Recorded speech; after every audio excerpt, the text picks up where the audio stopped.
Untuk materi keempat, yaitu uji rangsangan tunggal atau single stimulus. Tujuannya untuk menguji kemampuan fisiopsikologis panelis, khususnya kemampuan membedakan dan untuk pengendalian mutu dalam memproduksi makanan dan minuman. Dengan prinsipnya yaitu berdasarkan sensitivitas dalam membedakan antara dua macam sampel atau lebih yang memiliki tingkat perbedaan yang kecil, serta berdasarkan penggolongan suatu sampel dengan sampel lainnya. Ketentuan pada uji rangsangan tunggal yaitu 1. Jika jumlah tanggapan yang benar lebih kecil dari jumlah minimum tanggapan yang benar pada taraf 5% dan 1%, maka tiap-tiap perlakuan dinyatakan tidak berbeda nyata. 2. Jika jumlah tanggapan yang benar lebih besar dari jumlah minimum tanggapan yang benar pada taraf 5% dan 1%, maka tiap-tiap perlakuan dinyatakan sangat berbeda nyata. Kemudian yang ketiga, jika jumlah tanggapan yang benar lebih besar sama dengan jumlah minimum tanggapan yang benar pada taraf 5%, tetapi lebih kecil sama dengan dari jumlah minimum tanggapan yang benar pada taraf 1%, maka tiap-tiap perlakuan dinyatakan berbeda nyata. Berikut format hasil pengamatan uji rangsangan tunggal. Yang pertama, tulis nama, tanggal pengujian, jenis sampel, dan nomor bilik di sebelah sini. Dengan instruksi, sampel mana yang saudara anggap sifat atau atributnya sama dengan sampel baku R, atau berbeda dengan sampel baku R, di antara sampel-sampel yang ada. Beri notasi 1 pada sampel yang paling berbeda, dan notasi 0 pada sampel yang tidak berbeda. Isi kode sampel dengan kode sampel yang disediakan. Nilai atribut yang digunakan yaitu warna, aroma, dan rasa. Masuk ke dalam pengujian. Buka tudung saji. Sampel yang diujikan adalah minuman. Terdapat sampel baku R yang akan dibandingkan dengan sampel kode 432 dan 136. Di hadapan saudara terdapat sampel baku R. Silakan ingat-ingat dalam hal atribut warna. Hanya dalam atribut warna. Hanya diingat-ingat, tidak ditulis. Aduk sampel terlebih dahulu. Berikan sampel baku R kepada asisten dan ambil sampel kode 136 dan 432 dari asisten.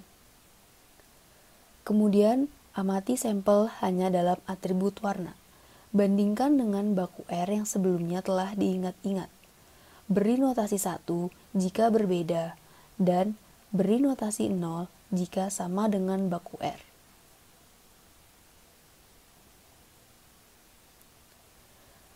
Kemudian, berikan sampel 136 dan 432 kepada asisten. Lalu, ambil sampel baku R. Amati dalam hal atribut aroma. Hanya dalam atribut aroma.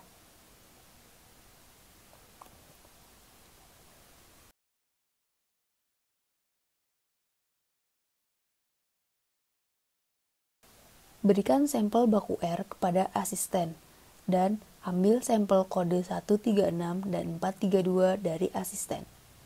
Amati sampel dalam hal atribut aroma, bandingkan dengan baku R.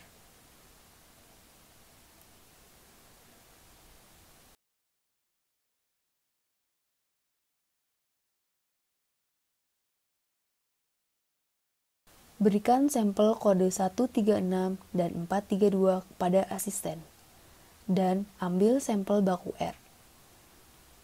Amati sampel baku R dalam hal atribut rasa, hanya dalam hal atribut rasa.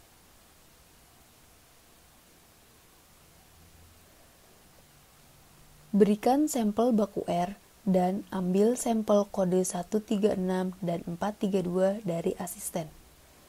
Amati sampel kode 136 dan 432 dalam hal atribut rasa. Bandingkan dengan sampel baku R.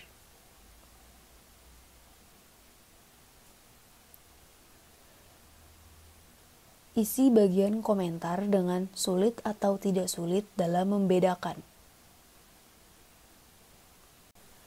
Selanjutnya, pindahkan dari data pribadi ke tabel hasil pengamatan kelompok. Sebagai bilik 13, pindahkan ke panelis nomor 13. Lalu kemudian jumlahkan dari atas ke bawah dari masing-masing kolom. sehingga didapat hasil seperti ini. Setelah menjumlahkan, lingkari nilai yang paling besar dari masing-masing atribut. Di sini, atribut warna paling tinggi 9 oleh kode sampel 136. Atribut aroma dan rasa memiliki nilai 12 sebagai nilai tertinggi pada sampel kode 136. Kemudian, kita bandingkan dengan tabel two sample test yang dapat dilihat pada buku Bambang Kartika pada bagian lampiran. Pada sebelah kiri ini adalah banyaknya panelis. Pada pengujian ini terdapat 24 panelis. Kita ambil pada taraf 5% dan 1%, yaitu 18 dan 19. Perhatikan ketentuan. Di sini nilai 9, 12, dan 12 kurang dari nilai 18 dan 19, maka dinyatakan tidak berbeda nyata. Sehingga dapat disimpulkan bahwa berdasarkan tabel hasil pengamatan, didapat jumlah tanggapan yang benar untuk warna, aroma, dan rasa adalah 9, 12, dan 12. Sedangkan berdasarkan hasil tabel two sample test, diperoleh jumlah minimum tanggapan yang benar pada taraf 5% adalah 18 dan pada taraf 1% adalah 19.